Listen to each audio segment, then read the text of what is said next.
And your graphics are matching what we're wearing here today, Chuck. So it is National Wear Red Day. It's the first Friday in February every year to raise awareness about cardiovascular health. So everybody can wear red today. That's right. Many organizations, service organizations are holding events this weekend in an effort to raise awareness. Heart disease is the number one killer. Number one killer. Yeah. Number really one killer. And we think about so many other things. Heart disease. Right. Yep. Breast cancer gets so much attention, for It example, does. which it should. It surely should. But we don't talk as much my about dad died everything. of heart disease. Right. So, I mean, these things are, it's just one of those, it's sort of a combination of a lot of different things. If you're overweight or if you have high cholesterol, a lot of other issues. So, right. So make sure you take good care of yourself, have your checkups, and if you're still having to pick out your wardrobe for today, put a little piece of red on, just like we did.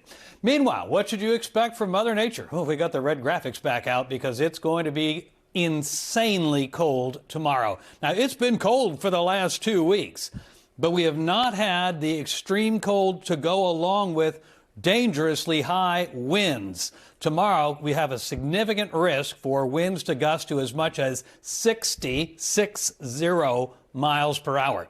At least 45-mile-per-hour gusts guaranteed, but potentially as high as 60 miles an hour. The strong winds will arrive just before the sun comes up tomorrow morning. It'll blow all day tomorrow and tomorrow night and through at least the first half of the day on Sunday, though the winds on Sunday won't be quite as strong or gusty.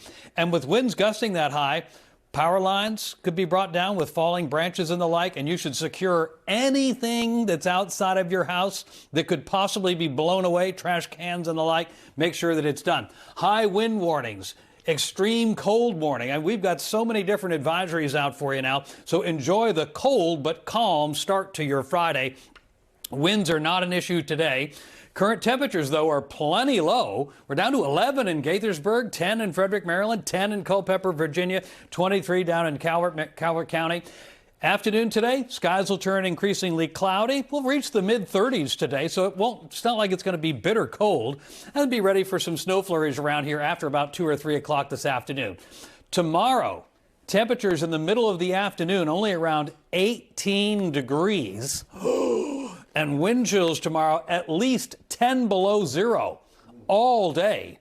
Could even be a little lower than that. Here's our future feels like forecast graphic. This is Saturday 3 a.m. So when you're getting up tomorrow morning at 7:30, wind chills already between 0 and 10 below. Mid-afternoon wind chills still around 10 below zero. And Saturday evening, wind chills could be 10 to 20 below. I mean, this is not the kind of stuff you mess around with at all.